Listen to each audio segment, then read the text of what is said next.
বল ওই নারীকে, বলো বলো।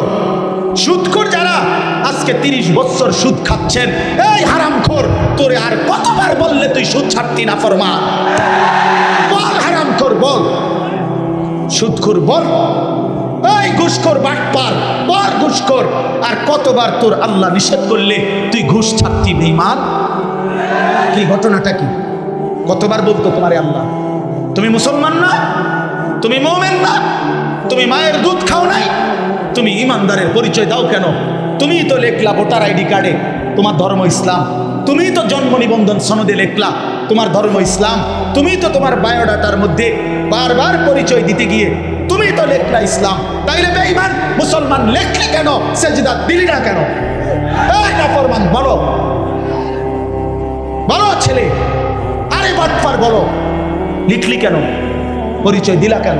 তাহলে এফিডেভিট করো, ছেড়ে দাও মুসলিম পরিচয়, বলো রাজপথে দাঁড়িয়ে, নাহলে এখানে বলো, আজকে প্রচার হইব বেশি। কও তাই নাই সব যে এলাকাবাসী, আপনারা আমারে ভুল করবেন না, আপনারা তো দেখছেন আমি সেজদা দেই না, আমি নামাজ পড়ি না, আমি হালাল খাই না, আমার ঘরে নাচ গান চলতেছে, আমার মেয়ে বেপর্দা, আমার স্ত্রী বেপর্দা, আমার ছেলে নামাজ পড়ে না, আমি সুদের সাথে আছি, আমি কিস্তি ছাড়া জিন্দিগি চালাই না, বিড়ি সিগারেট ছাড়া জীবন চালাই না, নাচ গান ছাড়া জীবন চালাই না। মূলত কারণ হইল আমি ইসলামের পরিচয় দিতে লজ্জাবোধ করি, আসলেই আমি মুসলিম পরিচয় দিতে লজ্জিত। এইটা বলো এখন, দাঁড়ায় এখন বলো না।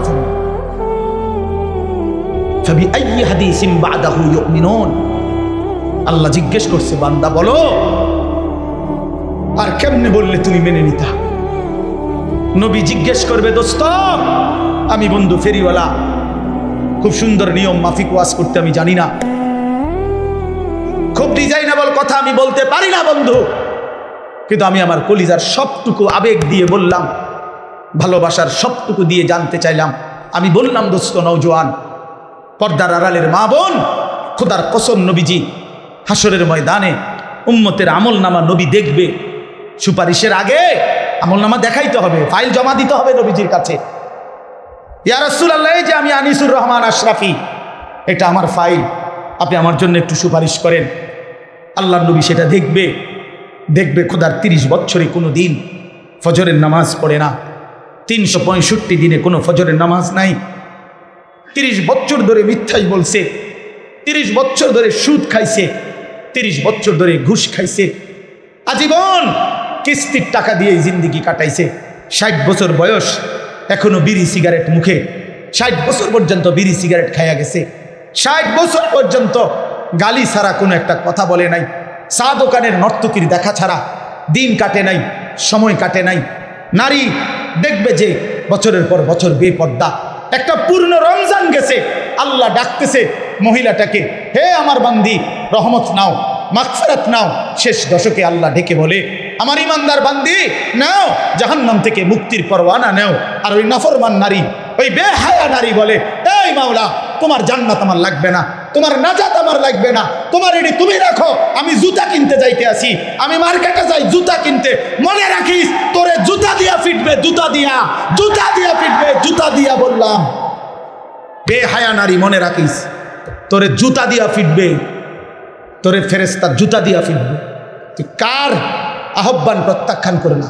রমজানের শেষ 10 দিন জুতা কেনার জন্য আল্লাহ দিছিল, কথা বলেন না কেন? শেষ 10 দিন শাড়ি গহনা কিনবার জন্য আল্লাহ দিছিল।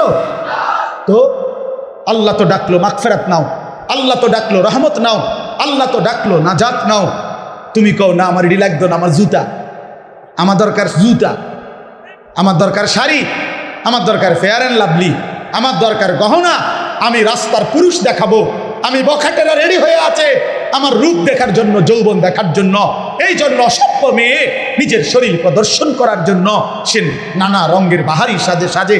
আরে নারী, ওই মেয়ে কন্যা বোন, তুমি যদি বুঝতা যারা তোমারে দেখে তারা তোমারে উপভোগের কল্পনা ছাড়া, তারা জিনা ব্যভিচারের কল্পনা ছাড়া আর কিছু তাদের দিলে তোমার প্রতি জাগে না। এই ছাড়া আর কিচ্ছু নাই, এই ছাড়া আর কিছু নাই। দুশ্চরিত্র যুবক তোমাকে নিয়ে উত্তম কোনো কল্পনা করে না, উত্তম কোনো কল্পনা করে না।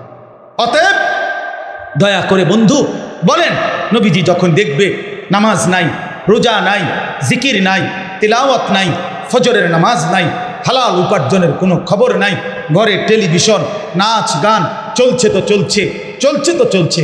আল্লাহর কসম বন্ধু, নবীজি সাল্লাল্লাহু আলাইহি সাল্লাম চোখের পানি ফেলে দিবে আর হাসরের ময়দানে উম্মতকে বলবে, উম্মত আমি সেই নবী, 23 বছর যেই নবী তোমাদের জন্য সারা রাতও আমি এশার নামাজের পরে দাঁড়িয়ে ফজরের আজান পর্যন্ত আমি চোখের পানি ফেলে তোমাদের জন্য আমি আল্লাহর কাছে মাগফিরাতের দোয়া করছিলাম।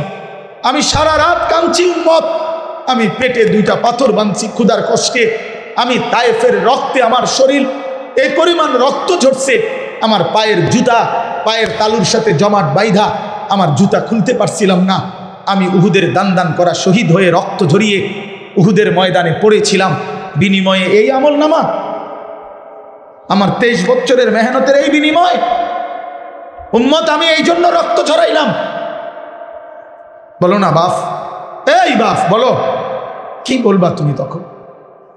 নবী যখন বলবে, উম্মত কেমনে পারলা তুমি আমার 23 বছরের চোখের পানিকে এভাবে ফিরাই দিলা, আমার তায়েফের রক্ত এভাবে ফিরাই দিলা, আমার পেটে পাথর বাঁধা ক্ষুধার কষ্ট এভাবে ভুলে গেলা, এটা কি আমল নামা নিয়ে আসছো? আরে মিয়া, কোনো বাবা যদি তার গ্রামের জায়গা জমি ভিটা মাটি বেচা 6 বছর লাগাইয়া ছেলেটারে যদি ইউনিভার্সিটিতে পড়ায়, এই ছেলেটার ইউনিভার্সিটির খরচ দিতে গিয়ে বাবা জমিটা বিক্রি করে ফেলছে, ভিটাটা বিক্রি করে ফেলছে, 3 বেলা না খাইয়া 10 বেলা না খাইয়া বুকে বাইন্দা সন্তানদের টাকাগুলো দিছে। 6 বছর পরে যদি রেজাল্ট আসে ছেলেটা ফেল, ফলাফল যদি আসে ফেল করছে, এই বাপ কি পরিমাণ কাঁদবে বলো ভাইয়া? এই বাপ কি পরিমাণ কাঁদবে? সে চিৎকার করে গড়াগড়ি খাইয়া বলবে, আমার সন্তান তুই জানোস না তোর এক একটা টাকার জন্য আমার কি পরিমাণ ঘাম ঝরাইতে হয়েছে মাঠে, আমি ভিটা বেচা ফেলছি, আমি গরু বেচা ফেলছি, আমি সব বিক্রি করে আমি তোরে এতগুলো টাকা জমাইয়া তোরে দিলাম, বিনিময়ে এই ফলাফল। কাঁদবে কি না বলেন? তো নবী বলবে না, এটা উম্মত আমি 23টা বছরের চোখের পানির বিনিময়ে এই, আমার তায়েফের রক্তের বিনিময়ে এই। হ্যাঁ বলো ভাইয়া বলো, বলেন বাপ, যারা 60 বছর বয়স হয়েছে এখনো বিড়ি সিগারেট ছাড়তে পারলেন না, কখন ছাড়বেন? যাদের বয়স হয়ে গেছে 60 বছর এখনো গালিগালাজ ছাড়া কথা বলতে পারেন না, কখন ছাড়বেন? এখনো সময় হয় নাই? মরতেন না? কবরে যাইতেন না? আলা ইয়াযুন্নু উলাইকা আন্নাহুম মাবউসুন। আল্লাহ কোরআনে বলছে, আলা ইয়াযুন্নু উলাইকা আন্নাহুম মাবউসুন। এই নাফরমান, এমন করছো কেন বান্দা? তুমি কি হাসরের ময়দানে উঠবা না? আল্লাহ জিজ্ঞেস করছে, আল্লাহ নিজে বলছে বন্ধু, আরে বান্দা এরকম করস কা? এত মিথ্যা, এত চুরি, এত ডাকাতি, এত জিনা, এত বেবিচার, এত মদ, এত জুয়া, এত নারী, এত ছবি, এত উলঙ্গ দৃশ্য দেখছস কেন বান্দা? তুই কি হাসরের ময়দানে উঠবি না বান্দা?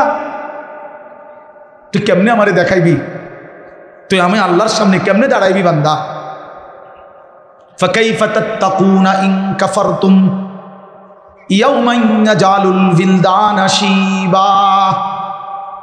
রব্বে করিম আল্লাহ বলে, বান্দা দিবানিশি যে আমি আল্লাহর নাফরমানি করছো বান্দা, আল্লাহ বলে বান্দা আমি জানতে চাই বান্দা, এই যে দিবানিশি নাফরমানি করছো, ওই হাসরের দিন তুমি কেমনে বাঁচবা বান্দা? এই হাসরের দিন জানো নাকি বান্দা? একদিনেই তো দুঃখ কষ্ট যন্ত্রণা আর আযাবে, হাসরের একদিনেই কোলের বাচ্চা বুড়া হয়ে যাবে, বুড়া হয়ে যাবে।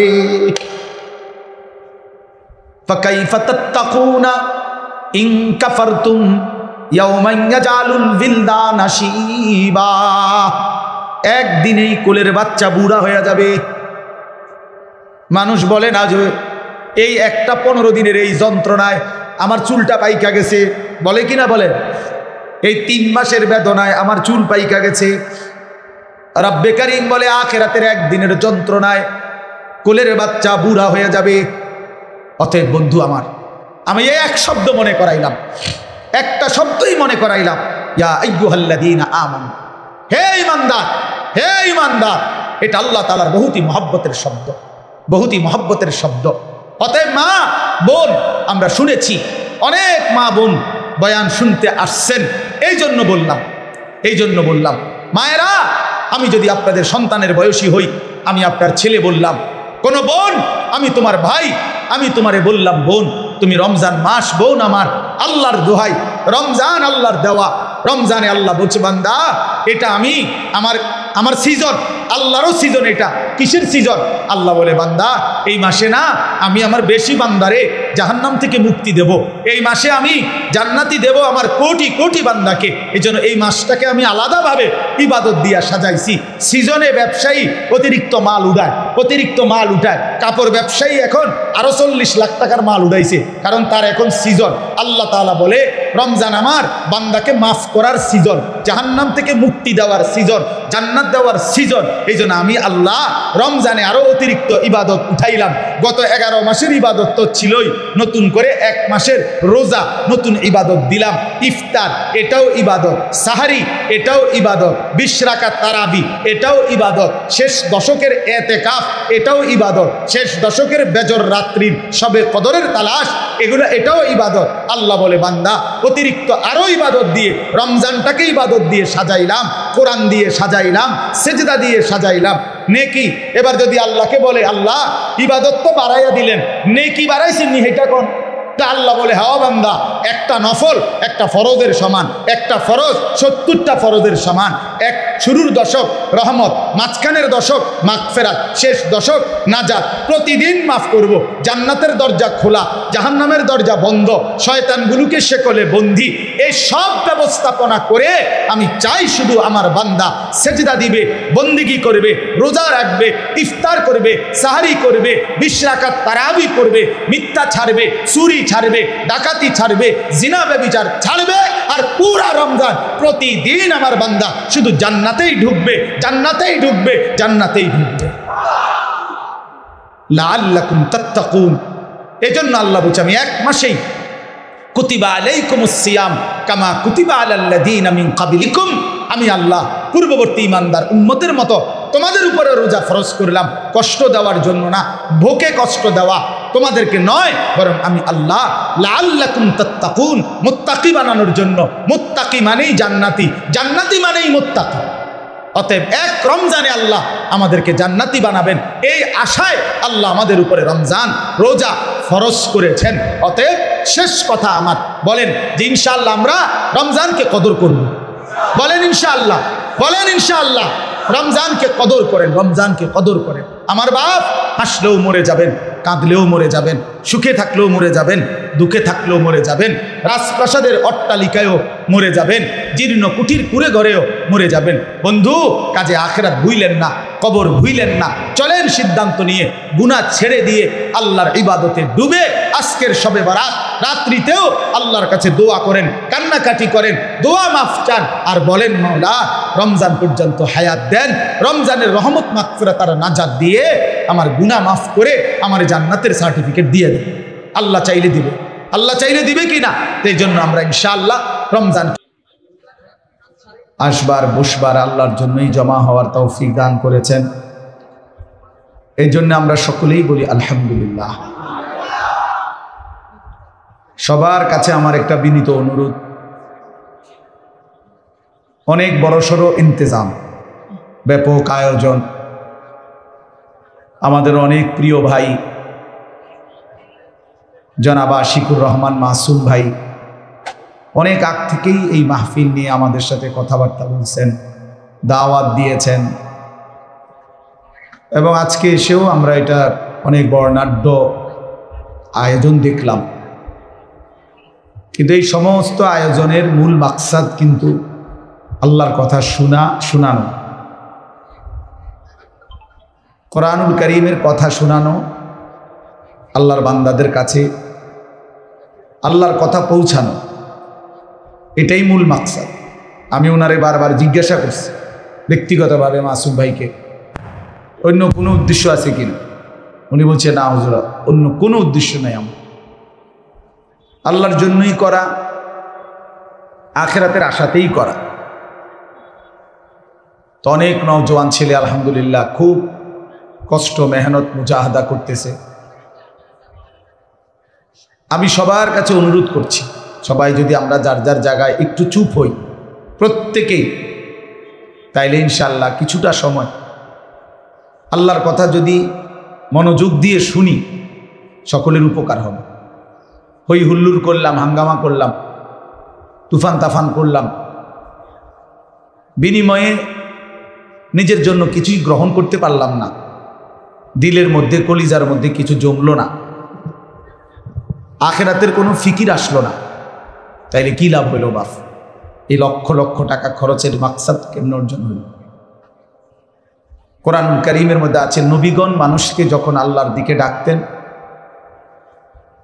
তখন ওনারা এটা বলতেন, ইন উরিদু ইল্লাল ইসলাহা মাস্তাতাতু। সমস্ত নবীগণ এটা বলতেন যে, হে আমার জাতি, দিবা নিশি তোমাদের আল্লাহর দিকে ডেকে আমার একটাই উদ্দেশ্য, আর কোনো উদ্দেশ্য নয়, শুধুই ইসলাহ, তোমাদের সংশোধন, তোমাদের জিন্দেগির পরিবর্তন, মাস্তাতাতু, আমার সাধ্যের সবটুকু দিয়ে। তাহলে প্রত্যেক নবী তার সাধ্যের সবটুকু দিয়ে চাইতেন উম্মতের পরিবর্তন, ইসলাহ, সংশোধন।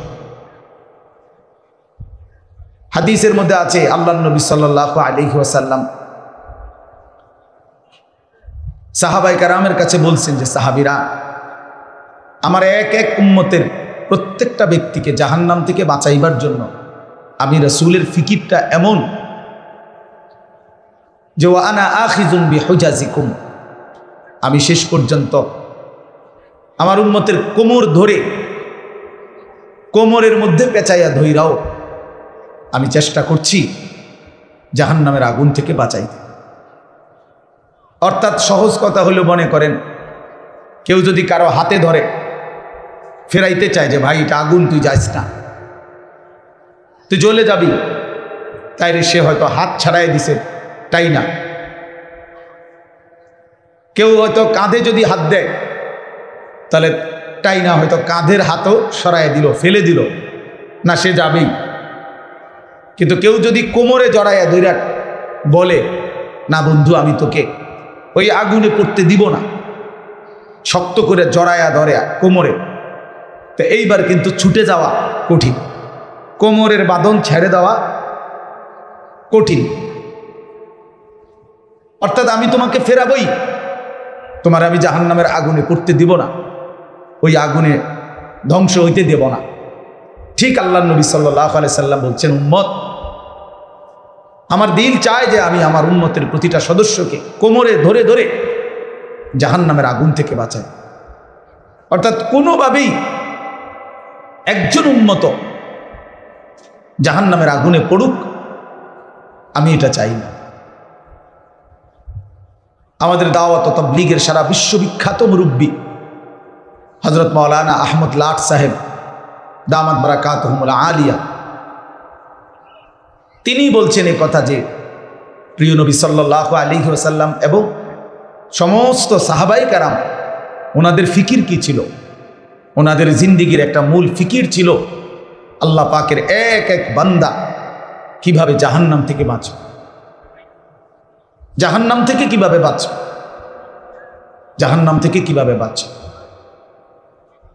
কোরআনুল কারীমের মধ্যে আছে, আল্লাহ তাআলা বলছেন, ওয়া কুনতুম আলা শাফা হুফরাতিম মিনান নার ফাআনকাযাকুম মিনহা। আল্লাহ তাআলা বলেন, বান্দা, তোমরা নাফরমানি আর সীমা লঙ্ঘনে একেবারে জাহান্নামের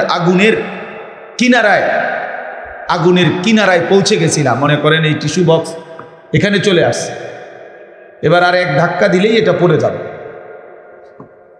তো আল্লাহ তাআলা বলছেন, বান্দা, তোমরা আইয়ামে জাহিলিয়ার এই সমাজ, অন্ধকারাচ্ছন্ন সমাজে যাবতীয় অন্যায়, অশ্লীলতা, বেহায়াপনা, কুফর, শিরিক, আল্লাহর নাফরমানি করতে করতে জাহান্নামের আগুনের পাশে চলে আসছিলাম। আমি আল্লাহ দয়া করে আমার বন্ধুকে পাঠালাম, কোরআন নাজিল করলাম, এই কোরআনের মাধ্যমে, আমার বন্ধুর মাধ্যমে আমি আল্লাহ তোমাদেরকে জাহান্নামের সেই কিনারা থেকে রক্ষা করে দিলাম, উদ্ধার করে দিলাম। এই জন্য দোস্ত, আমার বন্ধু, আমার ভাই, আমার ফিকির এটা হওয়া চাই, মূল ফিকির এটা। এই ইন্তজাম, প্রতিটা ওয়াজ, প্রতিটা নসিহত, প্রতিটা মাহফিল এর মূল মাকসাদ হওয়া কিভাবে আল্লাহ পাকের এক এক বান্দা জাহান্নাম থেকে বাঁচে, জাহান্নাম থেকে বাঁচবে। কোরআনুল কারীমের মধ্যে আছে, আল্লাহ তাআলা নিজে বলছেন ফাআনদারতুকুম নারান তালাযযা। আল্লাহ নিজে বলছেন, বান্দা আমি আল্লাহ তোমাকে প্রজ্বলিত লেলিহান আগুনের শিখা জাহান্নামের আগুনের ভয় দেখাচ্ছি। আল্লাহ নিজে বলছে, আমি ভয় দেখাচ্ছি বান্দা, খামখেয়ালি করো না, খামখেয়ালি করো না। কোরআনুল কারীমে আল্লাহ বলছে ফায়াউমা ইদিল লা ইউআযযিবু আযাবাহু আহাদ ওয়া লা ইউসিকু ওয়াসাকাহু আহাদ। আল্লাহ তাআলা বলে, নাফরমান বান্দা মনে রেখো, হাসরের দিন আমি আল্লাহ তোমার এমন শাস্তি দেব, এমন আযাব দেব বান্দা, যেই আযাব জীবনে তোমাকে কেউ কোনোদিন দেয়নি, যেই শাস্তি তুমি কোনোদিন কল্পনাও করতে পারো নাই, এর চাইতে কঠিনতর শাস্তি আমি আল্লাহ তোমাকে দেব। ওয়ালা ইউসিকু ওয়াসাকাহু আহাদ। আল্লাহ তাআলা বলে, বান্দা আমার ফেরেশতারা হাসরের ময়দানে তোমার এমন বাধা বাঁধবে, এমন কঠিন শক্ত বাঁধন তোমার জগতে জীবনে কেউ বাঁধে নাই, বাঁধে নাই। অতএব আল্লাহ তাআলা নিজে জাহান্নামের ভয় দেখাইছে, রাসূলুল্লাহ সাল্লাল্লাহু আলাইহি ওয়াসাল্লাম নিজে জাহান্নামের ভয় দেখাইছে। অতএব এটা মামুলি বিষয় না বাপ। যেদিন প্রথম আল্লাহর নবী সাল্লাল্লাহু আলাইহি ওয়াসাল্লাম নিজের জাতিকে প্রথম যেদিন আল্লাহর দিকে ডাকছেন, এক সাফা পাহাড়ের টিলার উপরে দাঁড়িয়ে, পাদদেশে দাঁড়িয়ে নবীজি তার বংশের লোকদেরকে ডাকছিলেন। এই প্রথম যেদিন কালেমার দাওয়াত দিছেন, সেদিনই নবীজি বলছেন, ইন্নী নাযীরুন লাকুম বাইনা ইয়াদাই আযাবুন শাদীদ। আল্লাহ নবী সাল্লাল্লাহু আলাইহি সাল্লাম বলছেন, হে আমার স্বজনরা, চাচারা, মামারা, হে আমার আত্মীয়, আপনারা বংশধরেরা, শুনেন, আমি আপনাদেরকে ভয় দেখাচ্ছি এক কঠিনতর আযাবের, এক ভীষণ আযাবের ভয় দেখাচ্ছি। এই সেদিন থেকে কথা শুরু করছে। কোরআনুল কারীমের মধ্যে আছে, আল্লাহ তাআলা বলছেন, নবীজি কম্বল গায়ে দিয়ে শুইছে। আল্লাহ বলছে, বন্ধু শুয়ে গেলেন, কম্বল গায়ে দিয়ে শুইলেন বন্ধু। আমার কোটি কোটি বান্দা আল্লাহ চেনে না, আখিরাত চেনে না, বন্দেগী চেনে না, গোলামি চেনে না, অন্ধকারের এক জিন্দেগিতে কাটাচ্ছে, নাফরমানির এক জীবনে হাবুডুবু খাইতেছে। কুম ফাআনজির, কোরআন শরীফে আছে, আল্লাহ বলছে কুম, আরে দোস্ত ছাড়েন কম্বল, বিছানা ছাড়েন বন্ধু, কুম দাঁড়ান, আপনি ওঠেন, ফাআনজির, আমার বান্দাদেরকে ভয় দেখান, জাহান্নামের ভয় দেখান, কবরের ভয় দেখান। আল্লাহ বলছেন, সেই যে নবী উঠলেন, সেই যে নবী দাঁড়াইলেন, সেই যে নবী দুয়ারে দুয়ারে কালেমার ফেরি করলেন, উম্মতকে ফেরাইবার চেষ্টা করলেন, আর থামলেন না। 23টা বছর পরে আল্লাহর কাছেই ফিরে গেলেন। আর এই 23 বছর লাগাতার দাঁড়ে দাঁড়ে দুয়ারে দুয়ারে সর্বত্র আল্লাহর দ্বীনের কথা বলছেন। কোনোখানে হাটে ঘাটে মাঠে বাজারে 1 জন 10 জন, রাতে দিনে, উপরে নিচে, দুয়ারে দুয়ারে সর্বত্র বলে গেছে, কেন? আমার উম্মত যেন জাহান্নাম থেকে বাঁচে। কোনো পদ পদবি, মান মর্যাদা, ইজ্জত সম্মানের অপেক্ষা করে নাই, শুধু বলে গেছে, সর্বত্র বলে গেছে। ভাইয়া এই মোবাইলটা দিয়া সবার ছবি বারবার ঘুরে ঘুরাইয়া উঠাইলে মোবাইল আপনার কি ফায়দা হবে, কি হবে? দয়া করে এমনি শুনেন, এ তো যথেষ্ট পরিমাণ রেকর্ড হইতেছে, সবাই মোবাইল এটারে ঘুরাইতেছে, অনেক সাথে বসে বসে মানুষের মাথায় এগুলো, তো এই মানুষের মাথায় এগুলো বাইক নিয়ে দেয়, যে দেওয়া মানুষের মাথা দেয়। আপনার বিবিরি নিয়ে দেখাইন যে তুমি তোর জীবনে মানুষের মাথা দেখছো না, এই দেখো মানুষের মাথা, ঠিক মানে দেখাইবে, ঠিক মানে কিসের উপরে ঠিক কইছে? এই জন্য বললাম, নবী সাল্লাল্লাহু আলাইহি ওয়াসাল্লাম দুয়ারে দুয়ারে ঘুরলেন, দুয়ারে দুয়ারে, দুয়ারে দুয়ারে, পাথরের আঘাত সয়েও কালেমার দাওয়াত দিছেন। আবু জাহেল, আবু লাহাব খানায় কাবার সীমানা থেকে ধাক্কা দিয়ে আল্লাহ নবী সাল্লাল্লাহু আলাইহি সাল্লামকে বের করে দিছে, তবুও তিনি কালেমার দাওয়াত দিছেন, মানুষকে ফিরাইবার চেষ্টা করছেন।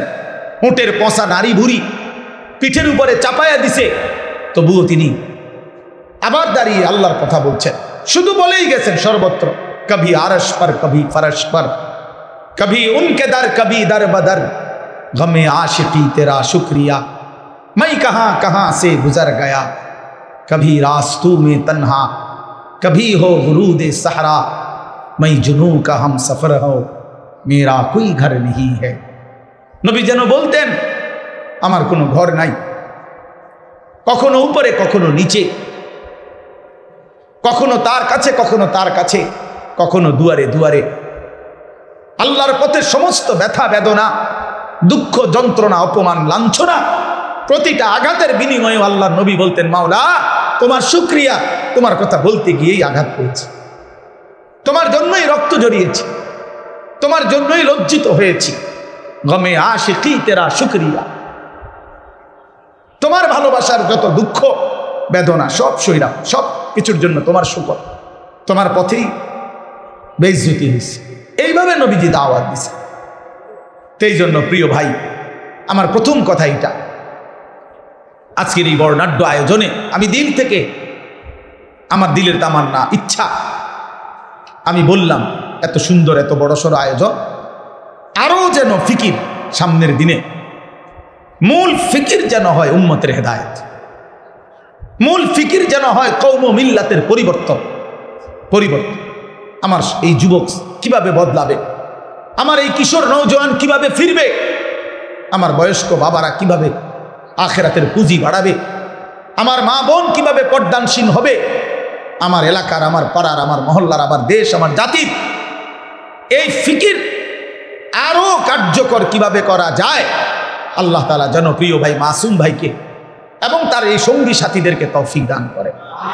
আমরাও ইনশাআল্লাহ হায়াতে বাঁচতে এর জন্য যত পরামর্শ দিতে হয় আমরা দেব ইনশাআল্লাহ, আমরা সহযোগিতা করব। কিন্তু আমার দিলের কথা হলো এটা শুধু যেন লৌকিকতা না হয়, প্রদর্শন। লোক হইছে বেটা, একটা তুফান গেছে, বেটা একটা তুফান গেছে, না দোস্ত, এটা কোনো বিষয় না। আল্লাহর বান্দাদের দিলের হালাত কি হয়েছে, মহল্লার ছেলেদের অবস্থা কি হয়েছে, এটা দেখা উচিত। আমরা কিতাবে পড়ছি, হযরত হাসান বসরি রাহমাতুল্লাহ আলাইহি বলতেন, এক বড় বুজুর্গ ছিলেন জগৎ বিখ্যাত, তিনি বলতেন, আমরা যখন আমাদের জামানায় জানাজা পড়তাম তো আমরা জানাজার মাঠে গেলে সকলে এই পরিমাণ কাঁদত, ওই লাশ দেখে নিজের কবরের ভয়ে, মৃত্যুর ভয়ে। উনি বলেন, আল্লাহর কসম কেউ বলতে পারতো না স্বজনটা কার, মানে মূলত লোক মারা গেছে কার, আলাদাভাবে চিহ্নিত করার কোনো কি ছিল না, উপায় ছিল। সবাই কাঁদতেছে, সবাই কাঁদতেছে এক তালে, তো নির্ধারিত কার আত্মীয় এটা আর বুঝতাম না আমরা। এমন ছিল আমাদের লাশ দেখে আখিরাতের ফিকির। তাইলে দোস্ত এটা ফিকির হওয়া উচিত, এটা ফিকির হওয়া উচিত। কেমনে বাঁচবে কবর থেকে?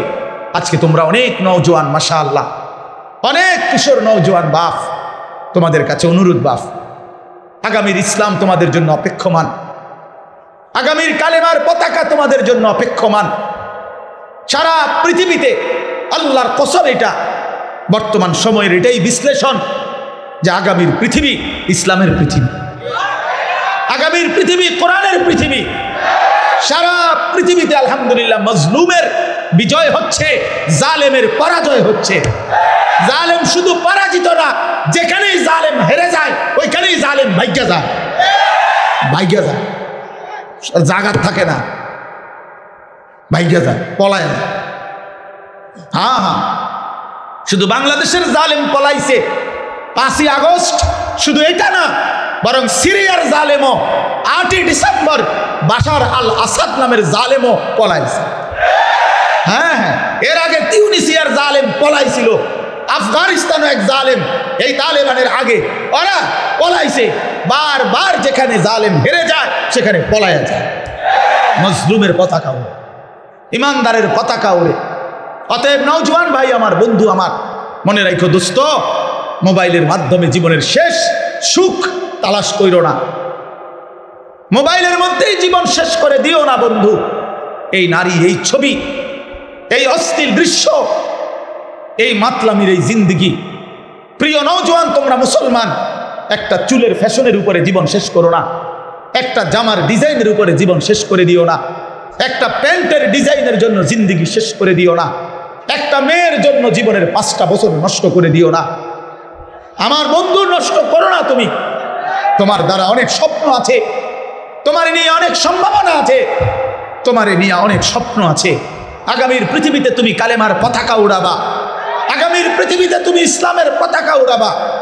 আল্লাহর নবীর এমন সাহাবী ছিল, ইসলামের ইতিহাসে এমন মুজাহিদ ছিল, যাদের স্ত্রীরা তাদের বাসর রাতের কোরবানি করে স্বামীরে প্রথম রাতেই মাথায় পাগড়ি বেঁধে যুদ্ধের ময়দানে ছেড়ে দিয়েছে, বলেছে স্বামী যাও, আল্লাহর জন্য জান দাও, আর হাসরের ময়দানে তোমার সাথে দেখা হবে, যাও। অতএব দোস্ত আমার, এক নারীর জন্য তুমি না, এক ছবির জন্য তুমি না, এক অশ্লীল দৃশ্যে তুমি হেরে যেও না, হাইরা যাও না।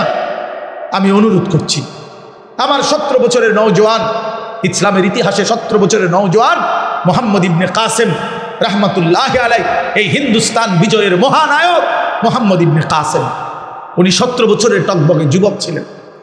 আরব থেকে সাগর পাড়ি দিয়ে এসে সিন্ধু প্রদেশ ভারতের রাজা দাহিরকে পরাজিত করে তিনি কালেমার পতাকা উড়িয়েছেন। সুলতান ইখতিয়ার উদ্দিন মোহাম্মদ বিন বখতিয়ার খিলজি রহমতুল্লাহ আলাইহি মাত্র 17 জন যোদ্ধা নিয়ে আমার এই বাংলা মুলুক, তিনি হিন্দু রাজা লক্ষণ সেনকে পরাজিত করে কালেমার পতাকা উড়াইছেন। হ্যাঁ, অতএব